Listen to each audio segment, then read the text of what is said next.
Gather, my friends, and I shall tell you a wonderful, wonderful tale. For it is I, Gungnir. I am the spear fashioned by the dwarves known as the Sons of Ivaldi, under the mastery of the dwarven blacksmith Dvalin. My history is long, complicated, and filled with blood. This is my story. Hi guys, it's Rashid bringing you another trek through the dungeon, this time starring Gungnir, who I hope will develop into a tanky caster under the Earth Elementalist school, and that's the overall plan. He's a deep dwarf. For those of you who haven't been watching my side vids, props to you for keeping clean. For those of you who have seen it, well, thank you so much more. You're much more of a help. The idea stemmed from a one-off run I did with a deep dwarf necromancer, who early on found an earth book, and later on I found myself leaning so heavily on the earth spells I just figured I'd run with it. Deep dwarves have massive aptitudes to their earth magic, up to +3. They also have a damage shaving mechanic, which is their class's reason for existence. They take a flat reduced rate of damage based on their level. I'm going to be doing this run as a proper run, so expect a lot more breaks and for it to not all come out in one day. It will not interfere, hopefully, with me finishing up my main run, the Shinigami run, who is already halfway through the Hells right now. For those of you who haven't seen it, well, you should have watched it, so spoilers are yours. For those of you who didn't see what happened to my original Gungnir, I strongly recommend you watch that video first. It's part of what inspired me to try again. I don't want to aggro all these jackals right now, so I'm going to go the other direction. I'll be able to kill them eventually, no need to aggro them early. But suffice it to say that Gungnir is a name that's awesome enough that I feel like it deserves a better run, and he's gonna get it.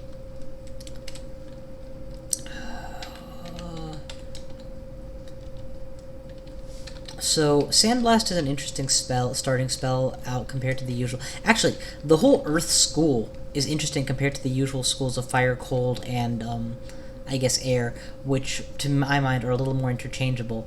The level 1 spell, and Poison. The level 1 spell, for example, sure, it's your standard 1 mana does damage spell, but where it differs is it deals more damage if you obliterate a stone to fire it, and it deals significantly less without. Also, its range is 2 tiles minus the corners, so it's very short range, but this range is amplified by 1 with a stone. Again, so it gives you a interesting scenario early game where you have a finite resource and you have to decide whether or not to conserve it. And oh, Yahtzee! I got a good melee weapon early on. Electric whips are always a plus. If you amplify them with +1s and plus to both hit and to damage, it works out really well for your early game. I'm gonna attempt to take these guys down without burning any stones. Just whip them and then blast them. There we go. Big problem I have with the Deep Dwarf is that this was a little while ago only down at very good. They start off not being able to cast their own spells reliably. This is not a huge deal because Earth Magic, it advances so fast. In fact, here, let's switch over to this view. 45% complete for the level 6 already. It's part of why I'm focusing it down. I would like to get my Earth Magic up to 10, like, rapidly, and then after that branch out. I haven't specifically, yeah, let's see what kind of whip he was packing. Nope, definitely want the electric. I should actually be a little less cavalier about switching onto potentially cursed whips, all things considered. But yeah, I haven't actually done a whole lot of Deep Dwarf, so I anticipate that there's going to be some oddities that come in my mid to late game. I just wanted to, after the after the really, really bad careless death that I had, I actually wanted to practice my early game a little bit, and I did that in a different sequence of videos. Definitely want to use a stone in this guy, because where there is one, there's probably more, and it wouldn't behoove me to run out of mana against one. Okay. So the other jackals haven't followed him, which means there's probably at least two still here. I don't have... Good, I do have something I can throw at him to get his attention. There we go. Unfortunately, I didn't get my stones out in time, but fortunately I was able to kill him in one hit instead of two, so I didn't need to. Okay, again, gonna throw some darts. Wield the stones. That wasn't a blast, that was the blast. One-shot KO. Drop the Curari. I don't intend to fire it, and I'm not worried about anyone using it on me. Wield the stones, definitely. Ooh, a miscast. There we go. Should have plenty of food. Alright, I've nearly hit level 3. I've used a total of like 4 stones, and I got the good luck of finding a really nice initial weapon. That's always nice. In fact, did I just not notice a stack of stones somewhere? No, okay. Because that's totally like me, to like ignore a valuable resource on accident. Let's just hurl darts at this guy until he's within stone switching range. Like now. Switch to stones, wait a turn, and then blast him to death. Yeah, gnolls early on, very dangerous. Definitely merit using a fair number of stones. Ooh. A runed spear. I'm not interested. Spears are like one of the best initial melee weapons, but I prefer the quick stacks of Elect Whip, and I'm going to end up enchanting one weapon only, so let's make it this one. With any luck. Actually, as a tanky caster, I may end up having more use for a weapon than I have in the past. We'll see.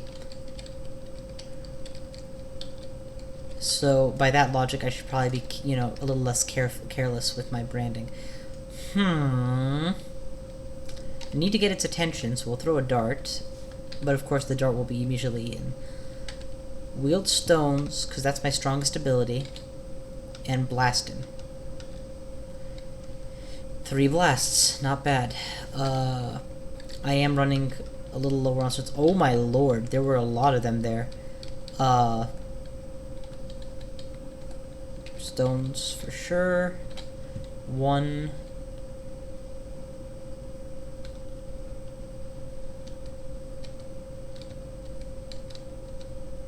2.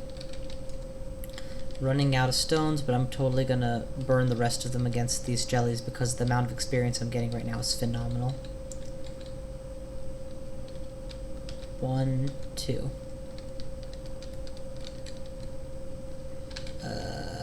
Wield the whip.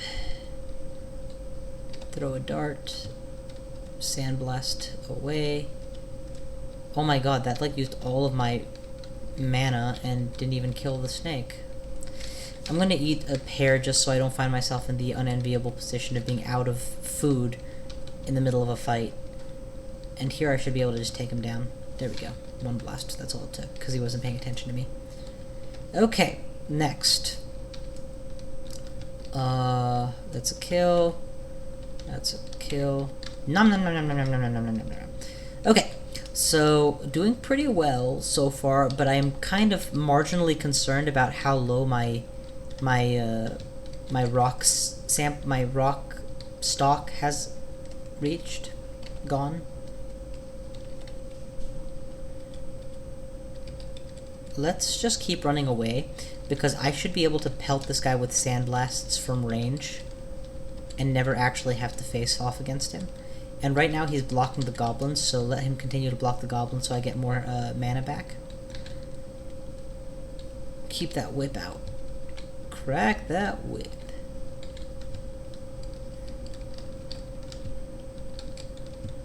Okay, I have 4 mana, that should be plenty. Hobgoblins are much less of a problem after level 3. After level 3, everything seems to come together a lot better for your character. His damage capacity or output spikes, his reliability in casting spikes, his mana total goes up by like 3, from 4 to like 8 in just a level or 2. So all of those are good things.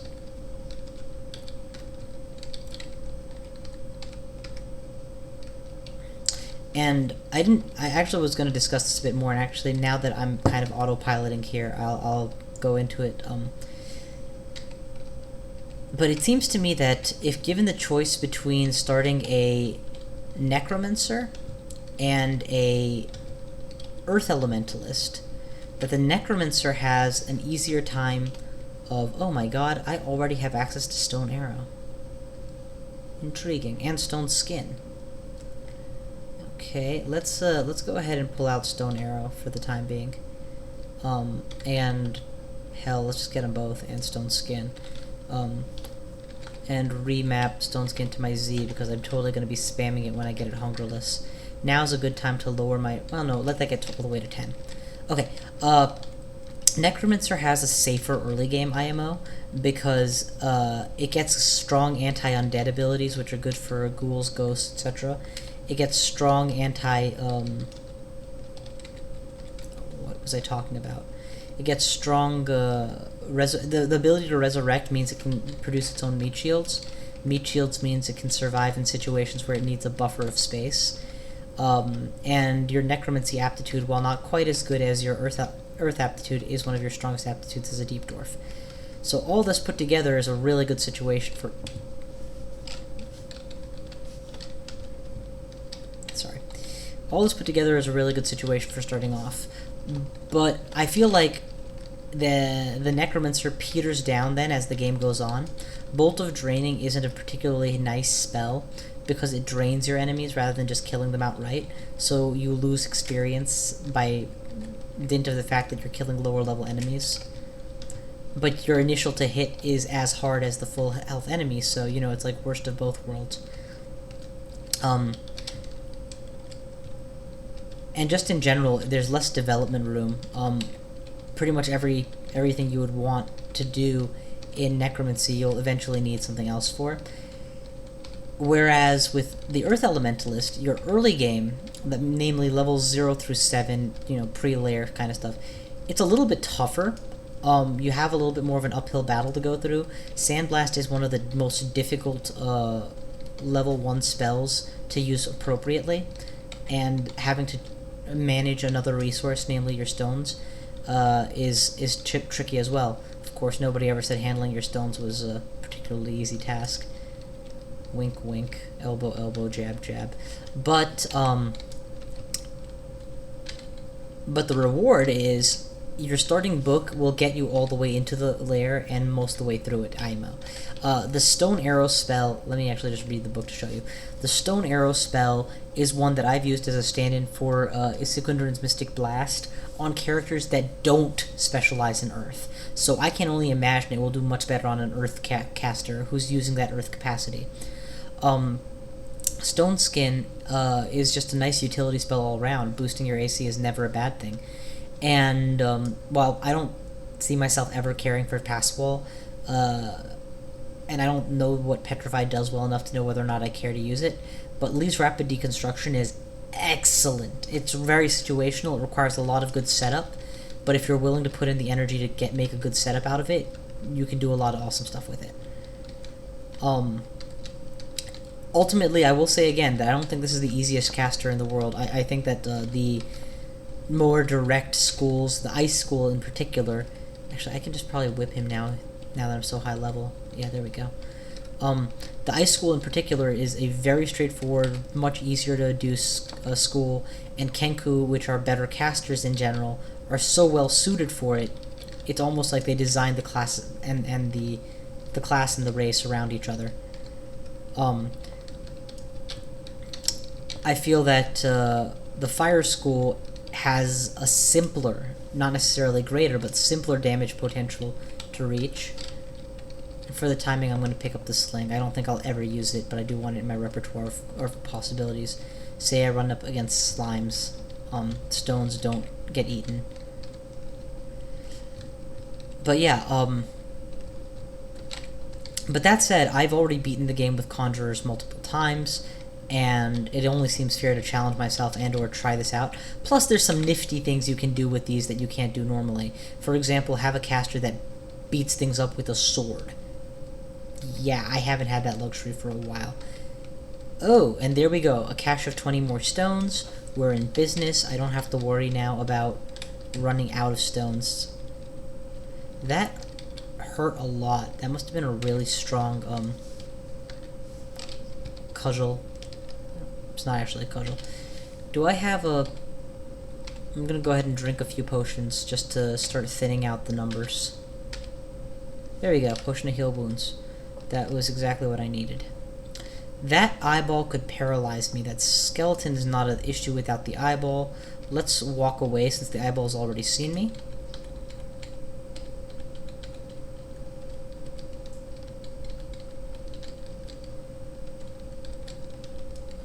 Too fast is what I am. Let's kill it. There we go. With it dead, there's not much to threaten me, but I'm not going to take any chances either. Oh, it was a jackal skeleton? Never mind. Jackal skeletons are weaker than actual jackals, so...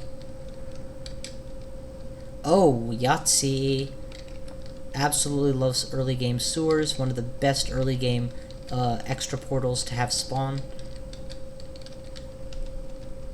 They don't always spawn and you don't always find them, but when you both find them and they do spawn, it's great. Yeah, and I'm actually taking my time before entering because I do suspect I will have enough time. Oh, I'm out of mana. Yeah. Electric whip is fine.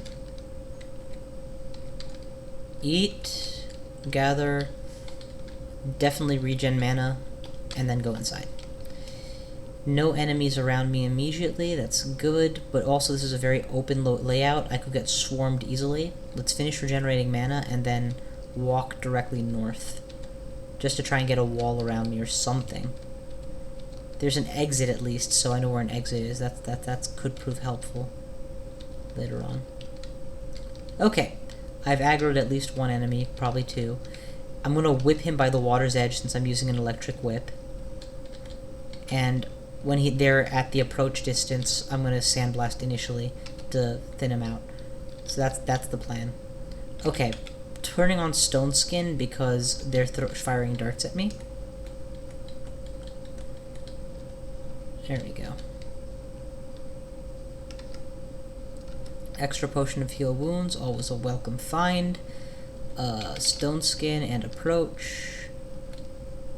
Definitely want to stand by the water's edge. And it's too late to throw stones, but if I manage to get the electric whip to go off, they'll both blast. There we go. And that Stone Skin definitely helped with my guaranteed damage reduction, which is already amplified on account of being who I am. I can't yet reach them with my sandblast, so I'll throw a dart. Sandblast, and electric whip. Boom! Intelligence goes up. Ooze is dead. Corpse left behind. Earth magic up by 8. I think I'm going to turn off the focus, but leave the leveling on, because I do feel that my need to lower the hunger on these spells is growing more and more. And now that I have int up 2 levels, it's actually feasible to try and get level 1 spells at least hungerless, which would be nice. Okay, moving on. I know that better players will disagree with me on that, because ultimately, at this point in the game, food shouldn't be such a huge concern for you. Not without like a specific character reason, like, you know, being a brigand. Oh, that's painful. It's hardened skin. Hurl a dart, wield stones, and then blast him to death. Yeah, because whatever he's doing is hitting me, and I don't want to take permanent damage if I don't have to. But the way I think of it is, I know what I'm good at, I know what I'm bad at. Inventory management and food management becomes tedious for me very quickly, which means I'm likely to take shortcuts. Taking shortcuts makes mistakes is bad, so let's not make mistakes, let's just play to my strengths. Kill everything here. Okay, I'm actually going to get out of the line of fire, because I suspect that they both can shoot me from there. Let's yell once, just so they know. And now, suddenly jump back into line of fire, so that I can electro whip them to death. Stone Skin on. Electro Whip him to death. He wasn't on the water, but whatever. I'm actually taking a fair amount of damage here. I don't see the Grey Rat. Oh, there it is. Yeah. He's dead too. Nothing to eat at this point. Stone Skin on. Approach. Whip him to death. Don't whip him when you're standing on the water. Whip him to death. That's 2 down. Okay. Interesting. Stone Blast, Sand Blast, Electro Whip. And now definitely a case of wanting to Sand Blast, but not having enough room to retreat. So let's just kill him quickly with stones. And eat. Okay. Where did that ooze go? Oh, never mind. It's just camouflaged in the water. Not actually an in-game effect. Blast out the kobold.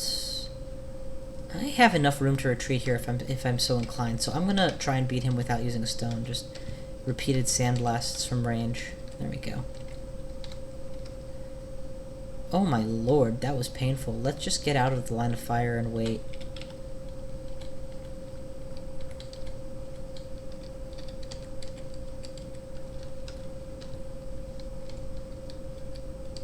Whatever it is that one hit me with, this one didn't shoot it. Otherwise he would have come after me. Of course, it's a big kobold, which is more dangerous. I have activated Stone Skin.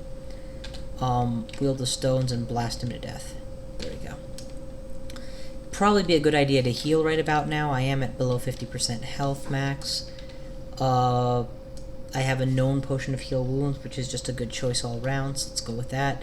And that leaves me 1 point short of max, which is near perfect benefits and usage.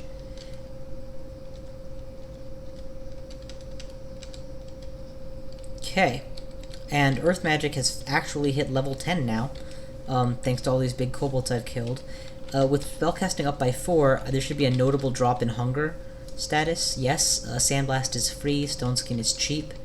When Stone Skin is free, I'm going to end up using it much more often. Right now, I'm only using it pre-fight, but I should be running around the dungeon with it on most of the time. Definitely want to whip this so that I get the 2-for-1 effect and then just Sandblast the remaining target. Or whip, either way. Do-do-do-do-do. Do-do-do-do-do. Stone. Whip. Correct that whip. Do-do-do-do-doom. Electric arcing whip. Do-do-do-do-doom.